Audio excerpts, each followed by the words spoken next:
Good day. My name is Antoinette Nirvana, and you are listening to the Body and Mind Skype interviews.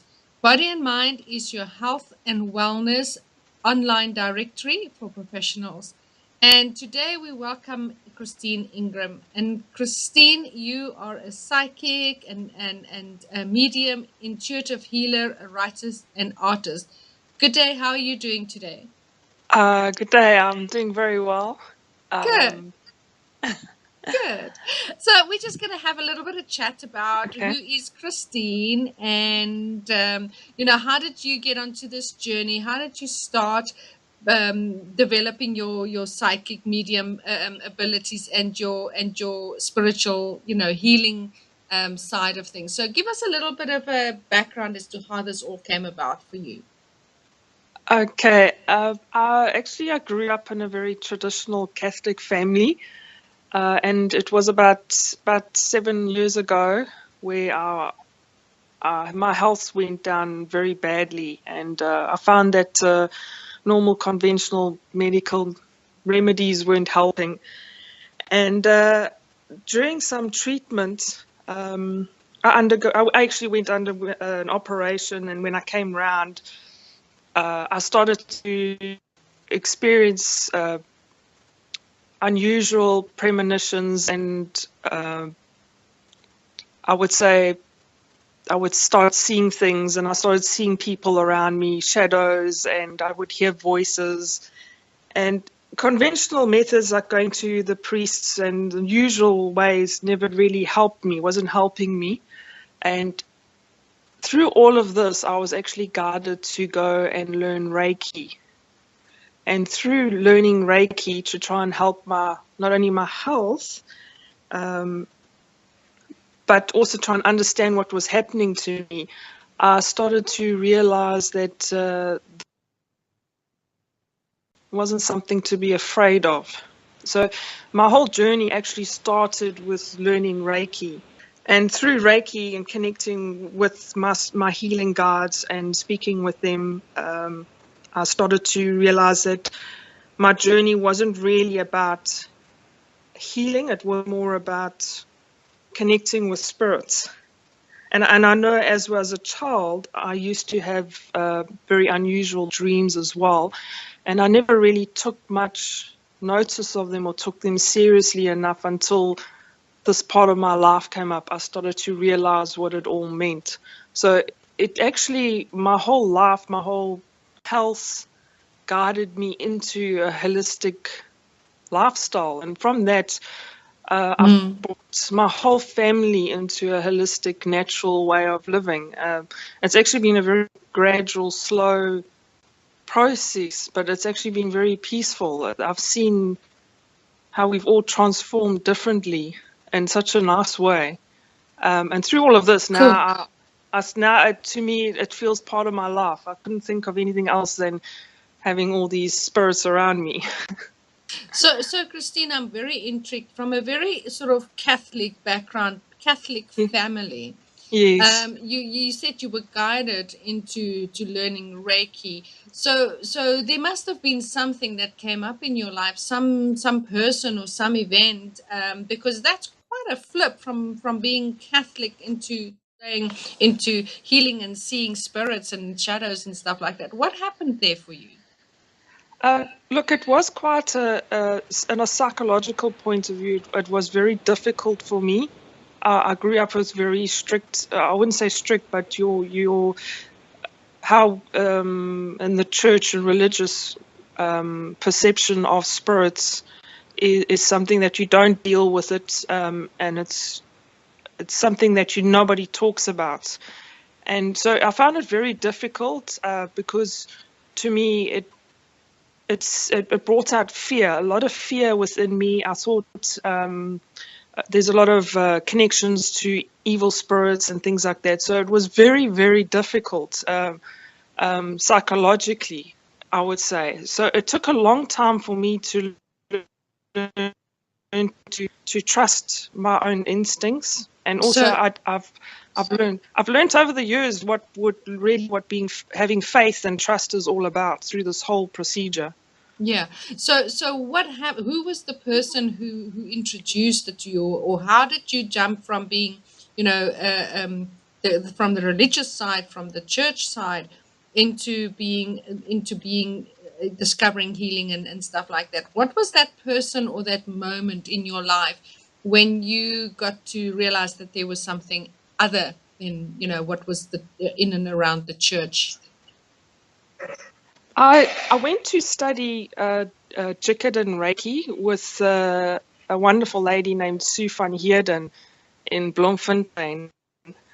And I remember going to see her for the first time and her saying to me she could see all this light around me and telling me my crown had been opened, and it was just as fascinating it was for me. She was also quite astounded at what was happening. And I still remember the day when she said to me, Christine, you're channeling. And I had no idea what channeling meant. So for her to, if it was not for her, I probably wouldn't be where I am today, and I wouldn't be mentally stable enough to deal with it. She just had a way of showing me to be comfortable with who I am and what was happening. That's amazing. It's spirit always knows. That's amazing. It's spirit always knows exactly who to send at the Yes, right time and at the right place. yes, Great. So now, what? Now you've become a therapist, and yes, you've become a healer and doing, psychic stuff. So yes. when a person comes to see you or want to come and see you, I mean, is listening to this and going, "Shit, I'm going through this stuff." How, I'd like to speak to that lady. What do you offer? And, tell us about your different modalities, crystal therapy and etc. that you have to offer. Give us some details around that. Okay. I do practice Jikid and Reiki, which is the original form of Reiki from Japan. It focuses a lot on physical and emotional healing, and also spiritual healing. I also practice crystals. I use crystal therapy, where I use crystal to help rebalance the body. I work a lot with aligning chakras and clearing auras, the space around you, clearing the auras. And because a lot of my psychic abilities and my being an empath, I use a lot of this during my healing sessions, where I connect with the person on the physical level, and I can help them, guide them with their health and sorting out things and creating a balance in their lives. And majority of my appointments are my psychic readings, which keeps me a lot more busier. On a psychic level, I prefer to call my readings more of a counseling and guidance. I'd like to look at a person's life and see what's happened in the past and what do I see in the future, and I like to give them guidance as to how to get to where they're going. I don't like I don't like to force my opinions or what I see on them.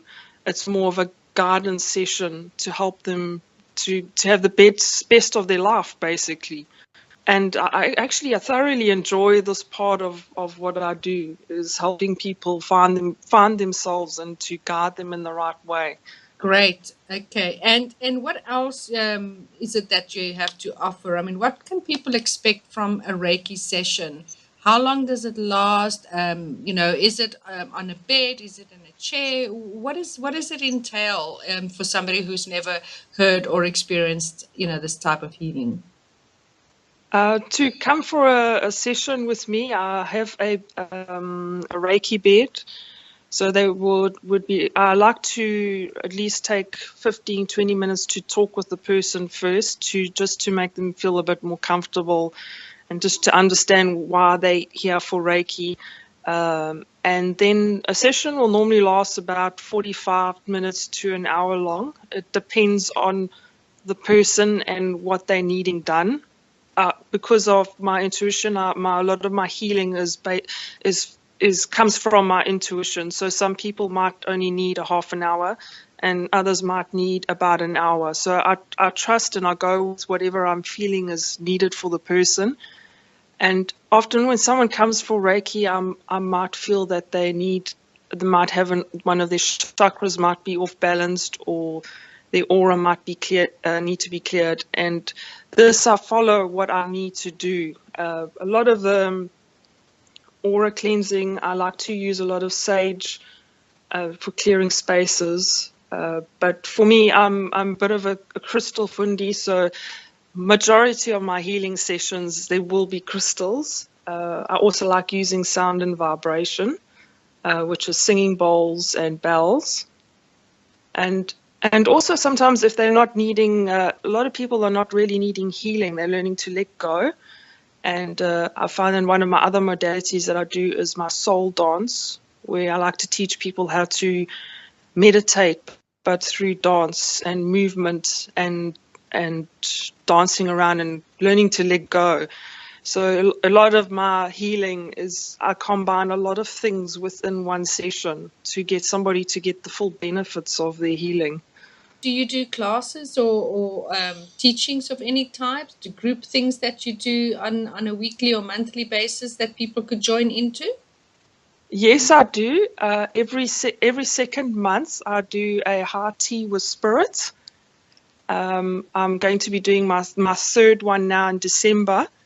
And what you can expect from a high tea is I will choose like a subject that everybody wants to talk about. Like my next one will be about ascension symptoms, and we'll have a talk, an explanation, and allow people to ask questions. It's quite informative. And also, we have a lot of tea and cake because it's a high tea. So that's the most important part. I tell everybody is the tea, the cake. And I give a whole lot of people some messages afterwards, little mini readings. We have a dancing session, prizes, lucky flowers draws. And also it's just like a day where people of like-minded can get together and just mingle and have a good afternoon and allow spirit to come in and join in. That sounds like a lot of fun. I wish I was in your area, which then brings me to the next question is where are you based and where can people find you? Any contact details that you would like to share with us? Yes, I'm based in Glenwood in Durban, and I've got a Facebook page, it's Soul Paradigm, and you can also find me under Christine Ingram on Facebook. You can also find me a link to me. I'm on LinkedIn as well. They can send me a message. On my Facebook page, I have my phone number for those who would like to contact me. I also have a web page where I post interesting meditations because I like to write as well about different healing. That you can find my blog on my webpage, which is soulparadigm.net. Great, super. Thanks, Christine. And of course, always you can go to our website, www.bodyandmind.co.za. Yes. And then you could just put in the search bar Christine Ingram, and all her details will come up on a landing page that we have for her. And then we'll link you to all her other contact details and website as well. So thank you very much for chatting to us today, Christine. Thank you very much for talking to me. Great. So we wish you a lovely rest of the day, and we look forward to chatting to you again.